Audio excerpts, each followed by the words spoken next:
Almost 3 years ago, there's a few guys that got together, partners that got together and decided to purchase this land and start a community. Just a cow pasture at that point, 60 acres of grazing land. No one had lived on this land for years. Potentially there's room for 21 memberships.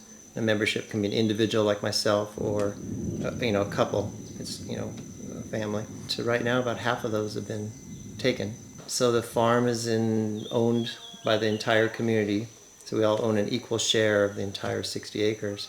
But the membership itself then entitles you to a home site, and just the immediate area around your home site is, you kind of claim to yourself, like, my area that I keep maintained around here, and I can plant what I want or basically do what I want around the home site. It entitles you to the benefits of the farm, as far as our organic produce and organic meats for people that eat meat, and fish growing right outside my house. What we're working with is what we call, I guess is typically called a supermajority. We just find it as 75% agreement. So on any particular vote or issue, that if we have a 75% consensus, then we'll move forward. There's a lot of root crops, a lot of fruits. Initially there was over 1,000 trees planted. Some spinach seedlings. And I'm breaking through all of this mulch that we just laid down. The mulch is made out of cardboard, scraps of clothing, things from around the farm like heliconia and banana leaves, bean shells from some beans that we harvested a little while ago. Just pretty much anything that's going to break down into soil and hold the weeds down. This is one of the terrace gardens, and there's been a crop of field corn planted here. And so what we've done is we've come through and harvested all the corn, and then we pulled the plants and left them in the beds to just decay. And then that gradually they decay and mulch the other plants that are still growing here. There's some spinach and some taro and a few other perennial herbs that are growing in here. And then this decays and they'll be ready for the next planting. I'm collecting wood lettuce for the greenhouse. That's what I'm doing. The mulch. It's just like any form of compost, you're going to put it down and it'll decompose and add nutrients to the soil, and then we put lime and charcoal on top of it, which adds nitrogen, and then on top of that we put wood chips from the cow corral. The charcoal comes from the cob oven, which supplies heat in the cooking. We're pounding it in bags and screening it into a wheelbarrow and then lightly dusting the top of the surface for new plants, for fertilizer, calcium and carbon. And then you end up with that, which is good fodder for fertilizer. My home is built up on a raised foundation, so virtually none of the land was disturbed on my home site. Half the homes are up, raised. We just separate out our water. We'll have a gray water that will typically, like at my home, go into a banana circle. So there's a pit dug and banana plants, which do a lot of water uptake. Well, some people are using composting toilets, but the people that want to have a standard water flush toilet, there's a biodigester. It's in lieu of a septic tank, but it's a wet biodigester that processes it and the bacteria and does not require leach field. And the water that comes out from that is suitable to be put on the ground. There's so many different ways to look at building materials as far as embedded energy and how far it's been transported to get here, and there's all those things that go into it.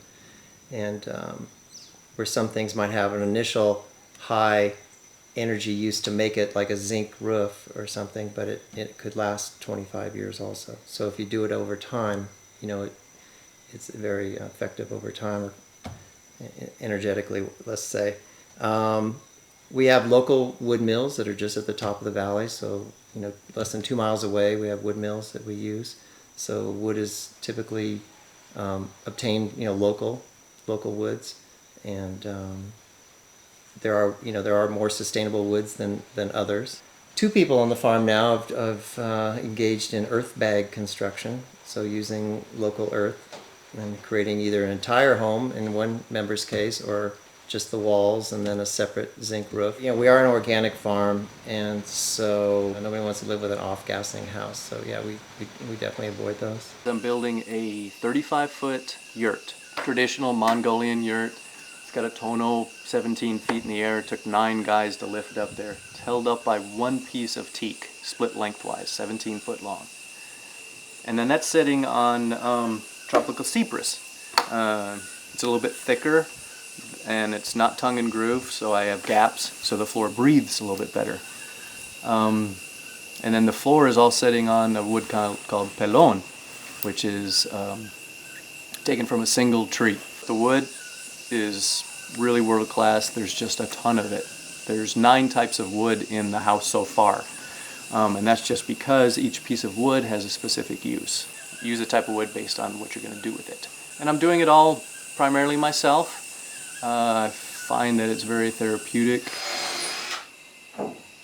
We have several water sources that we could use. Our main small river, which is very dynamic in the wet season, or our internal spring that's on our farm, to maybe produce 1 to 2 kilowatts, you know, that we could put back into our. We have our, you know, I've created our own grid, our electric. We have our own electric grid here that we, you know, bring in the main lines to, and then all the homes are wired internally with our own system. So we could do a grid tie to hydro that would offset our use from the utility company. People that do well in Costa Rica in this environment obviously have to be adaptable. We find that the typical type A personality doesn't do well down here because this is, you know, much closer to a third world country than a first world, you know, industrialized nation. You know, if you're hard driving, things have to get done immediately the way you want them to get done. Those people don't typically fit in well. You know, there's a different pace of life here. But we're also looking for people that are, you know, resilient and self-reliant, because I mean that's part of, you know, that's part of what this is. You know, you need to, you know, kind of know how to do things for yourself. And not that there's help and, you know, people to do things, but I think that's an important aspect. And I think the type of people that are drawn here are people that are much more back to the earth, back to basics. You know, that's what they're looking for.